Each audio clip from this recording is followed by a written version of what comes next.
Hello, everyone. I'm Eric Gonzalez, And I'm Kyla Moore. and thanks for tuning in to the Blue and Silver Breakdown.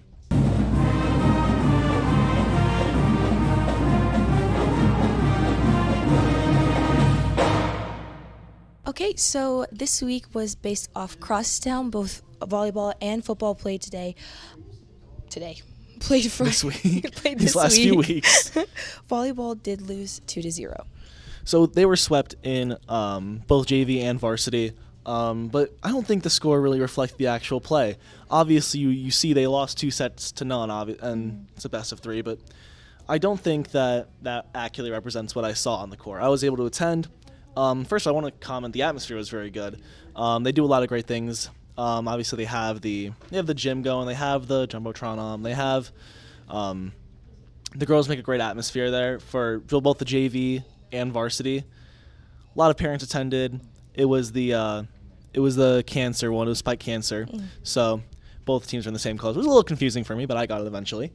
But yeah, set one for varsity was pretty even all the way through. I mean, 6-4 OHS was the score after the first 10 serves. So it was pretty even. The biggest deficit throughout the entire set was 7 when OHS led 19-12, which is a bit of a hole that OE dug themselves in, a couple of mistakes and a couple of just bounces that didn't go their way. They were really able to fight up at the net, get a couple great blocks in, but they just weren't falling their way. But eventually OE battled it back to 24-20, but OHS would win on the set point there. Mm-hmm. Set 2 was not as even. They dug themselves in a hole pretty early on, and I don't think the deficit ever got less than 5. I think that OHS at least had a 5-point cushion throughout the entire second set. At one point, it was 17-22, and that was the closest it got towards the end of the game, end of the match. But they just never looked super ready for it. They started well. The first set, they came out with energy. They came out, ready to play. But I think it sort of just took the wind out of their sails. And then, I think after the first 10, it was 7-3 OHS, something like that, in set number 2. And I think they sort of just got themselves a little bit rocked, lost some momentum, and they never really recovered. I feel like that's it for all the teams across our sport, our athletics. When it comes to Crosstown, in the beginning of the games, we're very wanting it so bad, mm-hmm. and then we lose it. And it's an issue with mindset and everything, and it happens to even the most the top of teams. Yeah. You see it across the world of sport. So it's not like it's an uncommon issue, but it's something that both teams OE will look to fix going into the last few games of the season. I don't think this game really showed how great our volleyball team is either. Our volleyball team is really good. Mm-hmm. So this one game, it was upsetting, but it wasn't showing how they can actually play. Yeah, and it wasn't a blowout either. And I know it says 2-0. Mm-hmm. They lost 2-0. Both JV and varsity got swept. But overall, across the 4 sets that I watched between JV and varsity, it was competitive. It was tight. It wasn't uncompetitive. It wasn't an easy win for OHS. They made them fight for every point. And really, that's all you can ask for. Mm-hmm. You have 2 very competitive teams, obviously, going head-to-head. And so it was a good game, though. Yeah. I enjoyed it, at least. Now we're going to move on to football. They were also at Crosstown. They, unfortunately, lost 33-21. This game was a little bit of an upset because in the beginning, it looked like we had it in the bag. Before halftime, it looks like we were going to win. And honestly, I think I can pin down the momentum shift to the 6 points that OHS was able to put up in the last minute of the first half.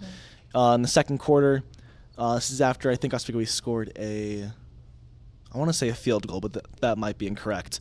But they had the momentum, they had everything, but at some point they went 3-and-out, or it was a turnover of some sort, with about a minute and a half, 2 minutes left in the first half. And OHS ends up scoring a field goal out of the drive. There was less than a minute left. There's 45 seconds on the clock. So, they do the kickoff, but unfortunately, just fumbled the kickoff reception, gave him the ball in prime position about 12, 15 yards out, with about 35 seconds on the clock. They went for the end zone once, but they They couldn't get it in, so they ended up resorting to the field goal. But they were able to put up 6 quick unanswered points in the last minute and a half of the first half. And really, that was the momentum change. The second half, OHS came out, they wanted it more. Regardless of the high score, honestly, it was a bit of a defensive show for both teams. I feel like both sides were really good on the defensive side of the ball. Not a lot was allowed through, but unfortunately for OE, when something did get by, it ended up being a pretty big play. So it's a game that you sort of just have to brush off and move on to the next one.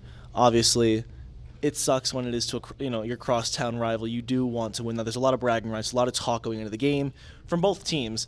So it means more. But at this point, there's one game left of the regular season. You got playoffs coming up. You got to focus on fighting and winning for that good seeding and moving on from there. Yeah. I definitely think that they do have, with these 2 games, I think they're going to pull some really incredible things. Yeah, they have Minooka up next. That should be an entertaining one. I remember I went to the Minooka game last year, and Minooka was a great team last year as well, but even still, they kept it competitive. I want to say it was a 10-point game that Minooka ended up winning. But we got one more home game, one more game of the season. Going to want to make it big, get loud, fill the stands. I know that was one of the biggest talking points from me and my co-commentator Carter Reed when we commentated the game against, I want to say Yorkville, was the fact that there were not many students in the student section, and it wasn't as great as an atmosphere as it could have been. Obviously, maybe that's because there was no school that day. It's hard to remember or hard to even want to get up and get out to go to the game that night. But it's something that really I don't think you think about very much. But the players feed off the energy. So because there's more at stake there, right? So get in, fill the stands. Let's make it a good atmosphere for the last home game. I definitely do think that the Yorkville game, the parents stepped up a lot, because all the parents in every single game, they're really loud and they bring most of the attention. Like, they're really loud. Absolutely, and that's something that I've had the opportunity to get out of the student section more frequently now, as I've been commentating the game with Carter, and it's something that I've noticed a lot more is how much the parents do get into it. You have a lot of stomping, a lot of clapping, a couple of chants that come through the stadium, and it's good to see. It's really cool to see how much supported our football team is. But maybe it's a call out to the student section. Maybe they need to get more into it. Like, it's something that I've noticed in the few games I have been in the student section this year, is that compared to my previous 2 years here, it feels quieter. It does. It feels like more needs to be done, needs to step it up, especially for this last game. Get everyone involved from the seniors who it's their last time being in these stands to the freshmen who maybe it's their first game. More, I think, needs to be done to create a better atmosphere for some of these players. Yeah. So obviously, if there's one standout player for this football team, it's been Josiah Watson. Yes, it has. So if you would like to lead into that. Yes, I did get a chance to interview him, and that will be in right now. Okay, I'm going to have you introduce yourself. My name is Josiah Watson.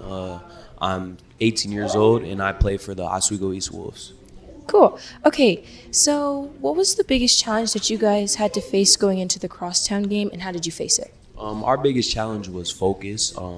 Not that we haven't been dialed in the whole season, as our record is positive, 6-2, but just leading up to the game, we have to focus extra and be locked in because this is our rivals. We wanted to play our very best, and yeah. Okay, how would you describe the chemistry of the team going into the game? Our chemistry is very good, especially on the offensive side of the ball. Me and my old linemen, we just click. I've been having a breakout season, and it's all because of them. So how do you deal with the pressures that comes with playing the crosstown game? It's not that it's that much pressure. It's you just want to succeed and be the very best version of yourself. Going against your rival, you want to win, obviously, because that's the goal at the end of the day. With how you play, do you think that little bit of pressure, pushes you to play better, or do you just play better because you want to be good? I think I play better because I just want to succeed. I want to be the very best I can. Yeah. Okay, how do you contribute to the brotherhood of the team? I would say my leadership and my energy on the field. Normally when I'm playing, or I never like walk around. I try to always be engaged. I try to run my hardest every time I get the ball. And yeah, it's contagious, the energy, you know. What was the biggest change that you think the team has made that led to our 6-2?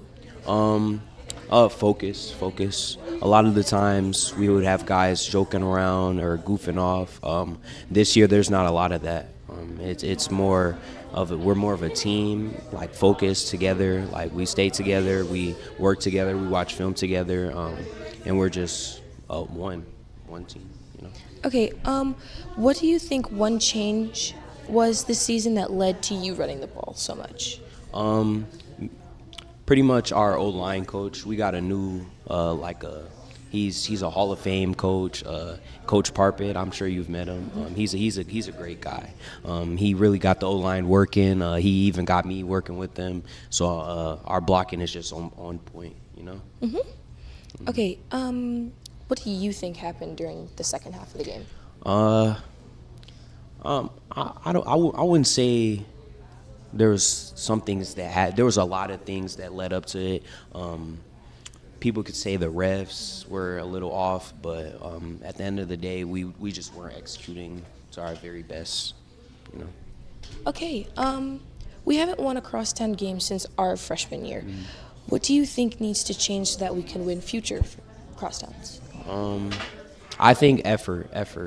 A lot of the times people think they can take a playoff, and that's just not how it's going to work, how it should be and how it's going to be for us to beat them, you know. So we have seen many incredible things from you this season. Like we've talked about this, your birthday was also a great thing. What do you think clicked in your brain this year? I was just thinking it's my senior year, last year of high school football.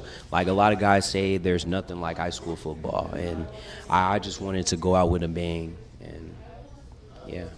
So we've seen the dynamic on the sidelines. How do you guys take that from your everyday lives and put that on the field? It's a lot of the time we spend together. So we've been together for as long as I can remember, you know, especially me, Lincoln, Nico. Our connection is very close. We've been on the varsity side of the ball for 3 years now. So, yeah, it's pretty much our connection with each other. Okay, how do you feel about going into the first round of playoffs? I'm feeling pretty good. I'm ready to play, and I know I'm gonna play the very best I can because I have been every week. It's just the effort piece, you know. Okay, well, thank you for being on. Of course. Into the girls flag football, who have had an outstanding season this season. Seriously, for an inaugural year, it's been actually incredible. Made it to sectionals, unfortunately lost in overtime, but conference champs, regional champions, you know, what can't these girls do going into, like, it's such a strong start. It really looking forward to seeing how they do next season, because for a brand new program to, you know, do that much, it's These promising. girls are so close, and they've just been on a team for one season, and they've gotten so close, and they work so well together. And it's something that I think, because I remember I went to last year's Powder Puff game for the homecoming week, and I went and I saw, and there's definitely a will to play from a lot of these girls who've been looking for a way to play. And, you know, this opportunity came around, and they're proving they belong to be on that field. It's not just like it's, you know, a cobbled together team. This is a group of young women who are here to play. Yeah, so it'll be interesting to see as well, because there are a couple of seniors graduating. It'll be interesting to see the transition this team takes. But you have a lot of promising underclassmen. It's going to be interesting. I think that if there's one team that needs to be more attended this coming season, it's going to be the flag football team. I think that they deserve more. I think they deserve our attention. They have proven that they are here to play. They deserve to have fans in the seats. And I think that this is a real wake-up call. I think that come this next season, I think it'll be a Honestly, really fun I have to a watch. lot of hope for this next season, seeing how they were able to become so close this quick, I feel like new and upcoming freshmen will fit in just as well. Absolutely. It's something to look forward to. Obviously, we don't have a lot of when it comes to champions and recognition across the state, we don't have a whole lot of teams that are here just yet. So it's nice to, see the promise and build. I mean, we do obviously have the swim and dive. I would be amiss if I didn't mention that. It's exciting to see us compete in more sports, especially in such like a not groundbreaking, but groundbreaking one, such when it comes to women's sports. So let's see how they do. We're looking forward to this next season. I'm very excited to pop back in. Should look forward to a full season recap on our next episode in 2 weeks. But other than that, Thank you guys so much for watching, and make sure you tune in next week for the Howling Hour. thank you so much. I'm Eric Gonzalez. And I'm Kyle.